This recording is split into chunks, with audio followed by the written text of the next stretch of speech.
Proverbs chapter 5, we saw this last week, and I want to reiterate the point. And so it says in Proverbs 5, verse 1, "My son, pay attention to my wisdom, lend your ear to my understanding, that you may preserve discretion and your lips may keep knowledge. For the lips of an immoral woman drip honey, and her mouth is smoother than oil." And it goes down and continues on that same vein throughout chapter 5, that listening to the wise instruction of a father, listening to wisdom, protects from the immoral woman. We see that again in Proverbs 6, verse 20. "My son, keep your father's command, and do not forsake the law of your mother. Bind them continually upon your heart, tie them around your neck. When you roam, they will lead you. When you sleep, they will keep you. And when you awake, they will speak with you.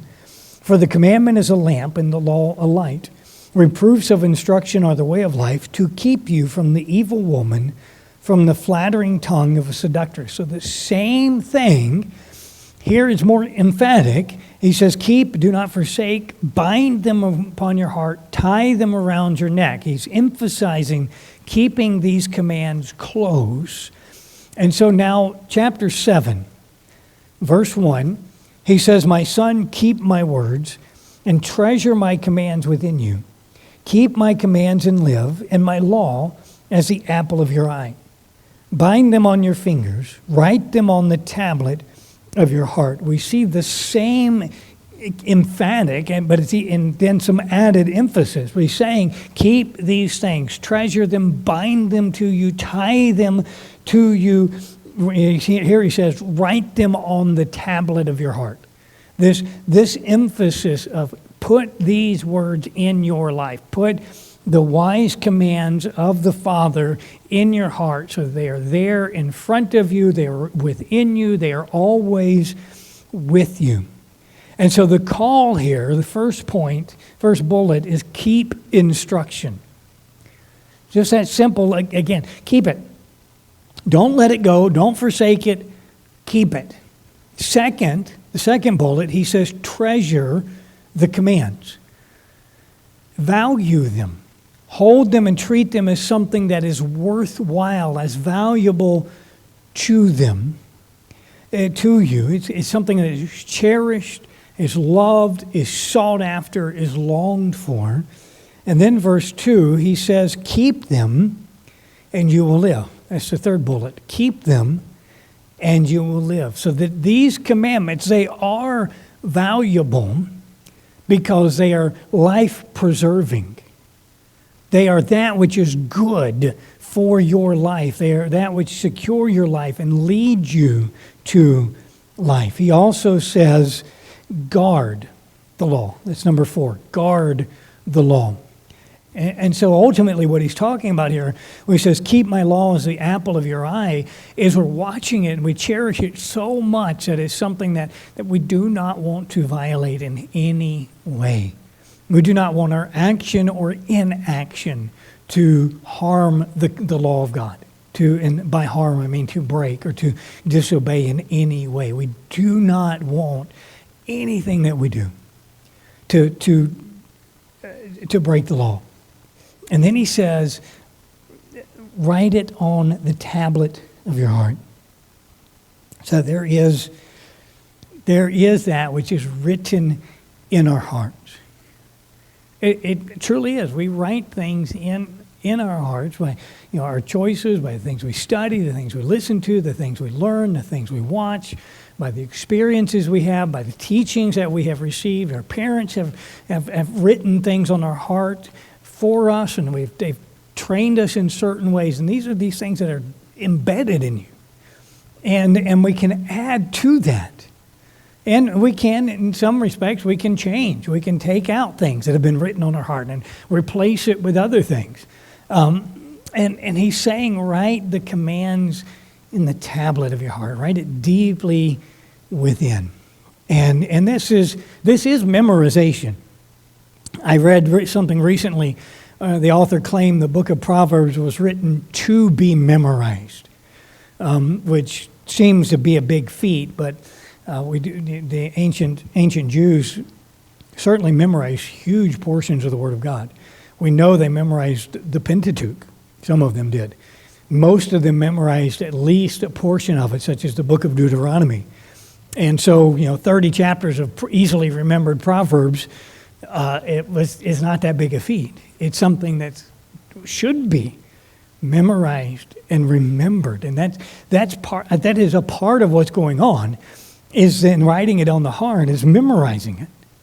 But it's more than just memorizing it. As you all know, there are probably facts you have in your head that you know, but they really don't affect your life.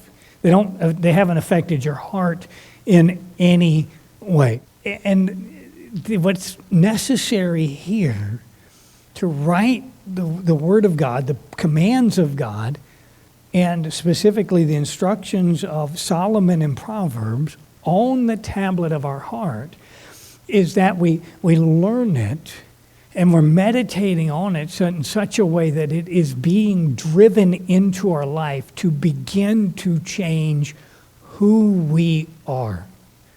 So when we write something on our heart, it changes life, changes how we live. And so that for us to write it on our heart, we recognize it as this is something that is to be transformative.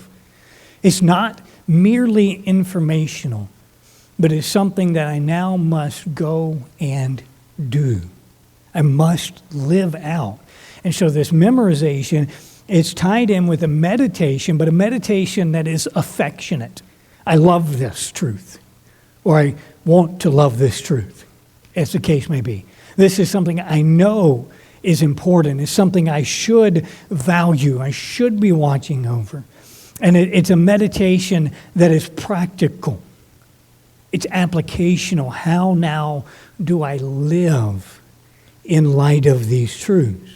How does this change the way I interact with the world? How does this change my decision making? How does this change my view of temptation? And we're thinking through, part of that meditation is I'm meditating so I learn to love it. I'm seeing it as a wonderful truth, but I'm also learning to live it.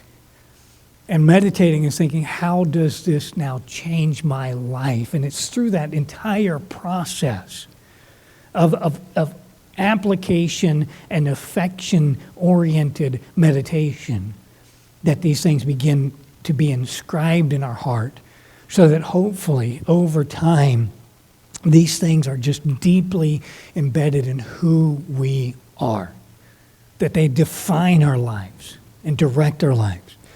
And so one author, Charles Bridges, said that this verse is teaching us to let the law of God be always at hand for constant use and for its practical influence.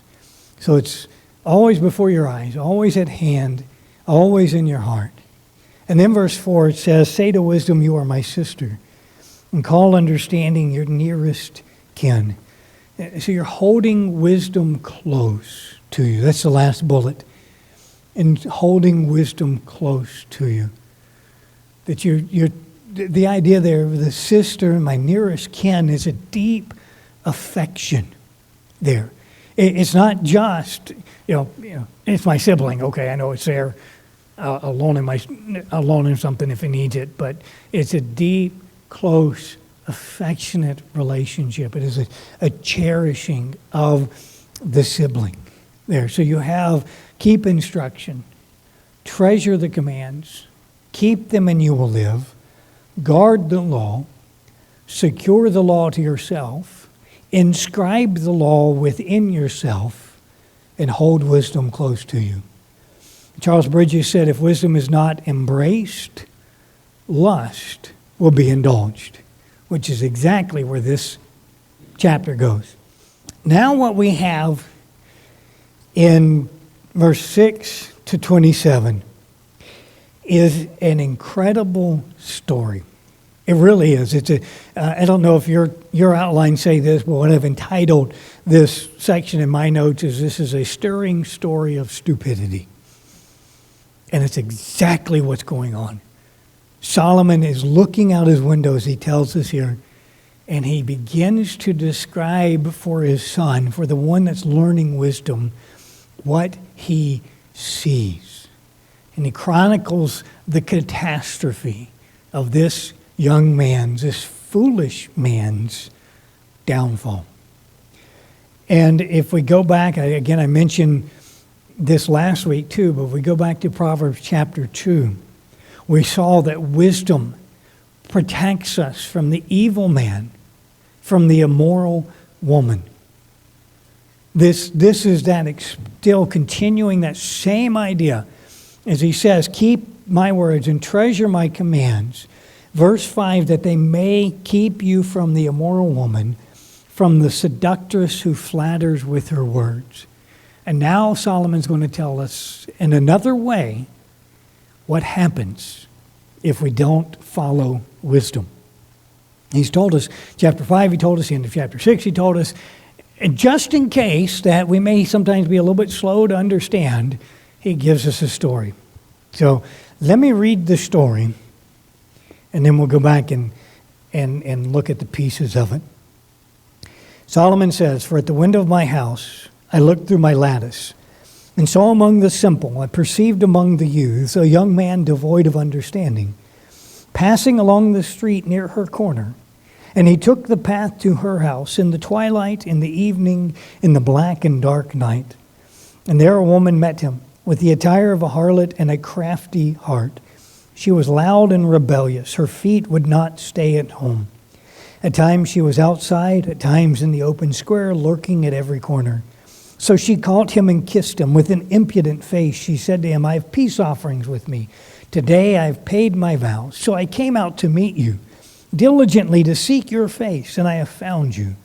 I have spread my bed with tapestry, colored coverings of Egyptian linen. I have perfumed my bed with myrrh, aloes, and cinnamon. Come, let us take our fill of love until morning. Let us delight ourselves with love, for my husband is not at home. He has gone on a long journey, and he has taken a bag of money with him and will come home on the appointed day. With her enticing speech, she caused him to yield. With her flattering lips, she seduced him.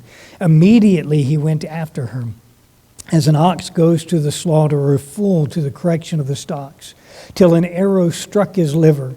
As a bird hastens to the snare, he did not know it would cost his life. Now therefore listen to me, my children. Pay attention to the words of my mouth. Do not let your heart turn aside to her ways. Do not stray into her paths. For she has cast down many wounded, and all who were slain by her were strong men. For her house is the way to hell, descending to the chambers of death. So we have a story. It's a compelling story. Solomon narrates it well. And we have the picture here of Solomon as the narrator. We know he's up in his house, up on the upper floors. He's able to look out and see the city. And he's able to watch the people there in the city. And he tells us of two characters. And these are the main characters in this story. The first is verse 7, a simple youth. He is, your first bullet, naive. N-A-I-V-E. He's naive. That's what the word simple simply means. It's how it's used throughout Proverbs. He's one that is easily led. He's one that is a bit gullible and often or is likely to turn the wrong way. He is a youth. He is a young man. That age helps his naivety. He's not had the experience that Solomon has had and others have had. Doesn't have just simply that benefit of age. And it's not an excuse. But it's a description of the reality of who he is. And he is ultimately as a young man devoid of understanding. So he is naive, he's young, and then lacking understanding. He doesn't know what's actually going on. He doesn't perceive the world rightly. He doesn't connect the dots that he should be connecting. This idea of understanding, remember, it is this knowledge of things that shows how to rightly apply it to life. And part of this knowledge, there's a word picture that's associated with this, is of one who is able to safely steer a ship through the hazards of the sea. This young man does not have that knowledge, that understanding, and he's not able to navigate life and avoid its dangers. So that's the first character, the simple youth. The second character is a sly harlot. It tells us that she is, a woman met him, verse 10, with the attire of a harlot. So she's dressed as a harlot. We're going to find out in a minute she's actually, that she is a married woman. So she is bringing together in her person the two people that we've been seeing in chapter 5 and chapter 6 especially, the immoral woman or the adulteress and the harlot. Both of these are now being combined together in this one character, this adulteress who is playing the harlot. And she is crafty. She's cunning is your first bullet. She's cunning. She has a heart where the secrets are locked away so that you do not know what she is thinking.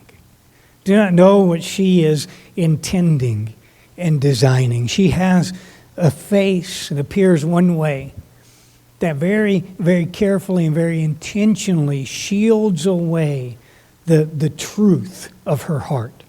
There is a craftiness to her in which she is intending to deceive. Tells us, verse 11, she was loud and she was rebellious. It's your next two bullets.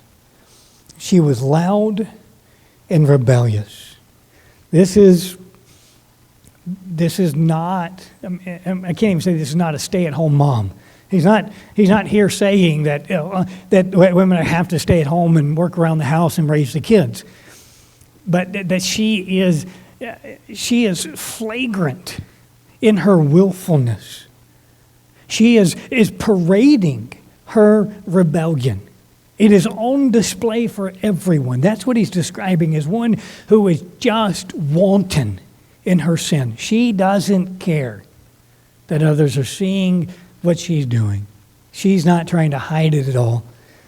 She is wayward. Her feet would not stay at home. And because we know what her character is already, she is a immoral woman and a seductress. We know that this, again, is more than just she left the house. She's supposed to be in the kitchen. It's not saying that. She has left her covenants at home. She has left her husband. She has left that which she is, by her marriage, obligated to. She has turned from those vows that she has made and has run off to seek other things. And also we see, verse 12, she was outside, at times in the open square, lurking at every corner. She is, to put it mildly, available. She's available. She's out there just ready. So she is cunning, loud, rebellious, wayward, available. And the last bullet is shameless. She catches him in public and kisses him. And with an impudent face, she doesn't care. She's not hiding anything at this point. She is boldly trying to entice him, and she's telling him, "Here's what I want you to do. This is what I am here for." And there is a complete lack of shame in her. So those are the characters: the simple youth, the sly harlot. There's a conflict. We see in verses 8 and 9, verse 8 in particularly, we see that he is in the wrong place. In verse 9, he's there at the wrong time. That's your first two bullets: the wrong place, the wrong time. He shouldn't be there. Should not be there at all. And he's there because he made, the third bullet, the wrong decision. Notice this bad decision precedes, it comes before her temptation. So his bad decision is not at the end of Proverbs 7. It's at the beginning. And he has gone and took the path to her house. He had no business being there. It was apparently known what kind of woman she was. And he turned down that street. He may not have intended to go as far as he does go, but there's certainly the intent to be nearby. There may have been that thrill with the forbidden. He may have just been curious, knowing there's this kind of woman down there, and I want to see what she's like. I've never been around someone like that. And he goes and puts himself in a position he should not be in. And he made that decision, and I think in the course of the book of Proverbs, this is incredibly important. He took the path to her house. It's the way of living. You have a path or way, he uses both words the same way. Throughout the book of Proverbs, we're told to follow the way of righteousness, to avoid the way of the fool. We are told that her paths are the ways to death, that there is a manner of life. And Proverbs sets before us over and over again a choice. Which path are you going to take? Are you going to take the path that leads to life, or are you going to take the path that leads to destruction? It warns us the path to destruction is just that. It's a path of destruction, of misery. It's a path full of traps and darkness and dangers. And here we are told that this young man took the path. Now, in the story, it's a literal path. He turned onto the road that goes to her house. But at the same time, I'm pretty sure that Solomon is saying, hey, I want you to think about path. His words popped up a lot. We've already seen it.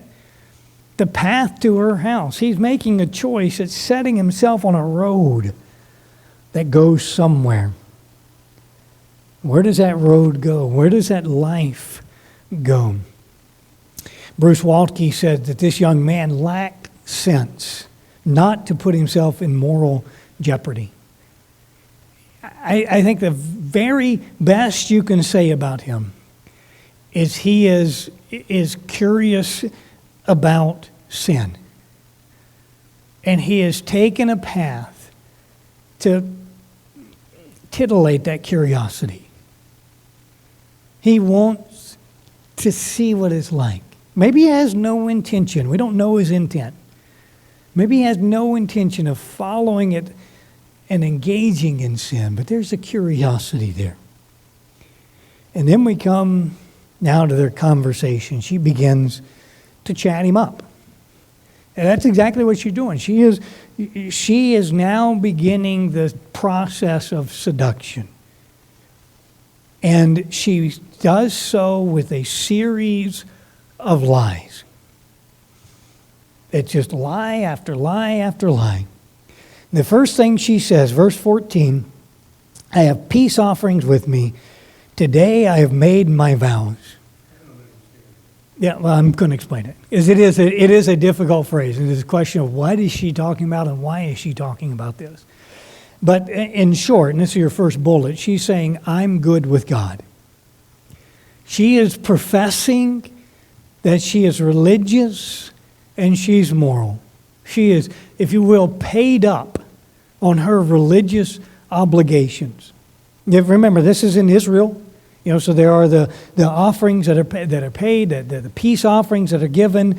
If the vow has been made, it is to be paid. It is whatever the vow was is to be kept. And so she's saying, basically, I made a vow to God to give a sacrifice, and I have done that. She is presenting herself as a good, religious, decent person. That's the gist of what's going on. She's saying, I'm good. God and I, we're good. Everything's okay. And then she says, verse 10, so I came out to meet you diligently to seek your face, and I have found you. Second bullet, I came searching for you. It's almost this picture she's painting here in her words of, I saw you, and I knew you were the one for me. And I came out looking just for you. She is flattering him by all means. She came out searching. She absolutely did come out searching. Exactly what she's looking for. She's just looking for another victim. And she is flattering, trying to make him feel special. But in her eyes, he is nothing more than garbage. And she's taking him to the landfill. And then she says, verse 16, I have prepared everything. That's your third bullet. I have prepared everything. I have spread my bed with tapestry.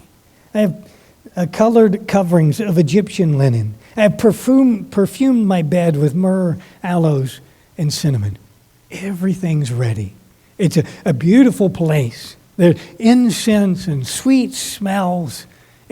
She's setting the stage now for this great experience that she's offering. It's all ready. And she has prepared like a spider. She has spun her web to entrap him.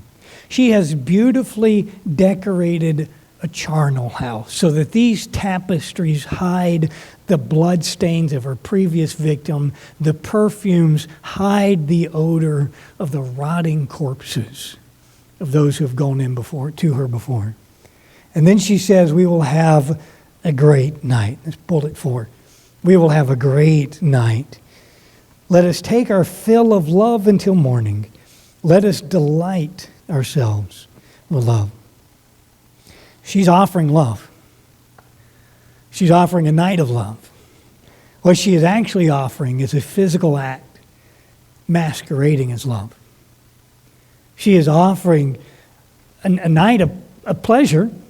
If she can live up to the promises, she's offering a night of pleasure, but it is not love. It is simply the physical activity, been completely divorced from genuine marital intimacy. There is no real good here.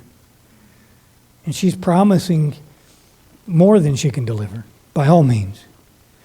And then she says, verse 19 and 20, we will never get caught.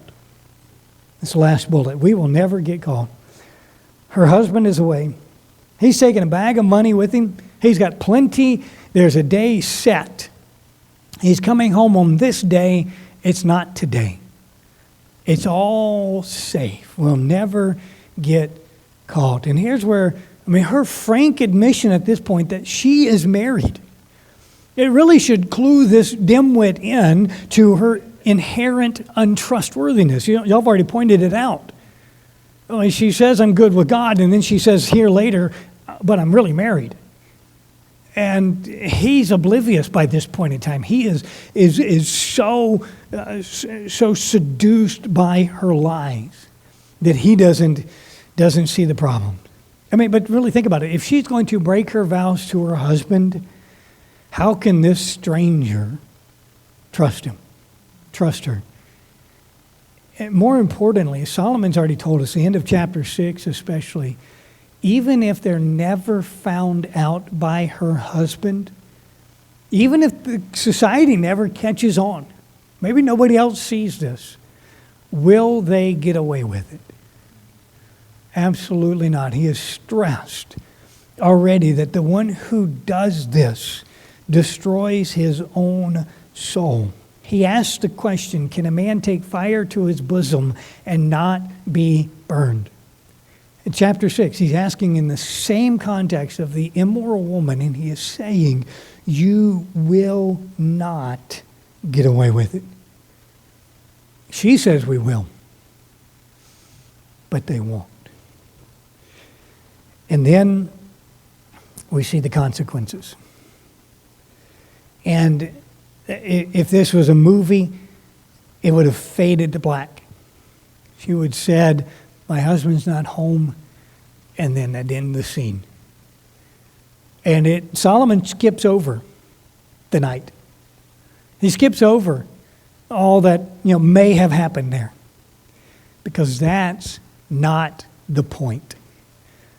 None of that actually matters to this whole conversation.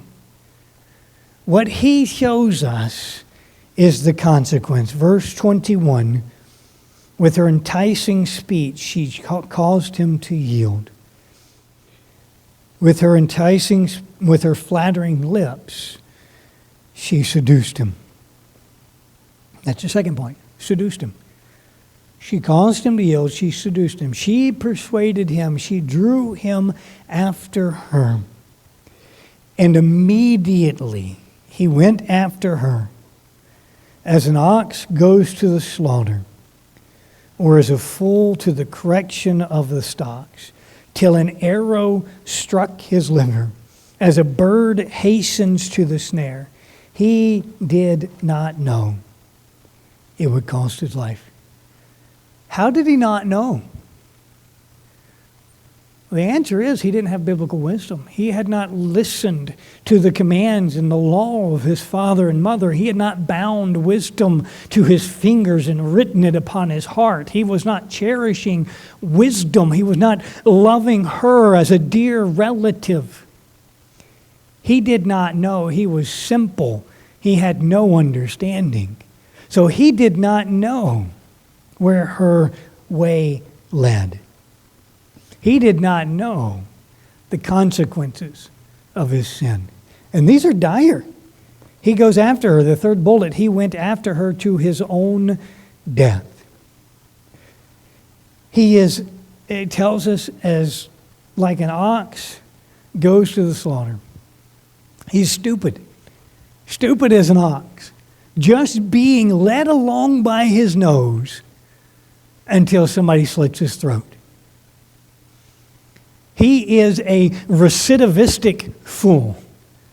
Recidivism is when a criminal gets arrested, goes to jail, gets out, does it again. Gets arrested, goes to jail, gets out, does it again. That's what this young man does, or this young man is acting like this fool who's just being led again to the correction of the stocks. He has at this point, no power over his life. He has no power over his direction or his destiny. He is caught. The only thing waiting for him is confinement, is punishment. Also, he's a clueless bird. As a bird hastens to the snare, the bait is there. It's all laid out. The bird sees it and swoops in, looking for the good thing that's offered it, not realizing it's his own death. And it says that an arrow pierced his vitals. He is mortally wounded. That's what he's talking about. It is this that has stabbed him, and he's going to die. That's it. He did not realize his immorality would cost him his life. But that's what Solomon is telling us. You see the seduction. And then he says, look where it led. Bruce Waltke says, morally stupid people see no connection between their sin and death. He ends, verse 24 to 27, the chapter ends with a charge, a plea. Listen. That's the first thing he says. Listen. That's your first bullet. Listen. Solomon has just drawn this vivid picture of a seduction to destruction.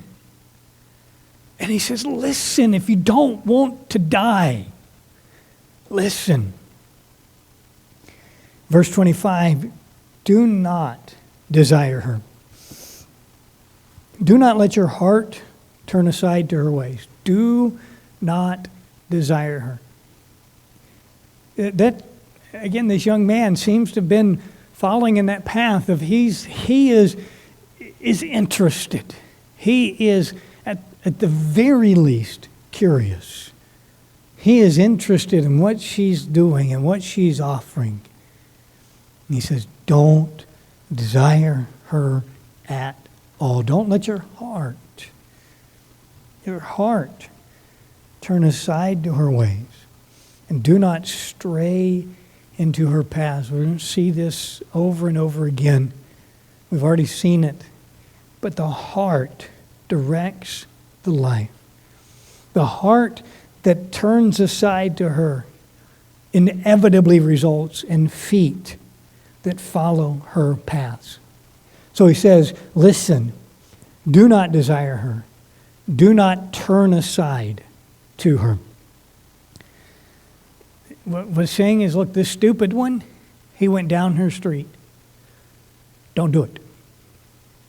It's just that simple. Don't do it. Don't go there. When the church I grew up in, very, very much taught a complete abstaining from all alcohol. And part of that, there was some at times that would come in and some that would teach, don't even go down the alcohol aisle of the store. And the grocery store, the aisle where they sell alcohol. They said, and this was more doable down south, don't go into restaurants that sell alcohol or that have a bar in them. I think almost every restaurant, except for Big Boy up here, any major chain restaurant seems to sell alcohol. But, and I'm not going to talk about whether or not that was good ideas or bad ideas. The principle is, don't even walk down there. Don't turn onto that street. And it is that kind of principle. Is, look, there's a temptation here. There's a sin that is offered. Don't even go there. Don't get near it. The reason why. 26, she has cast down many wounded.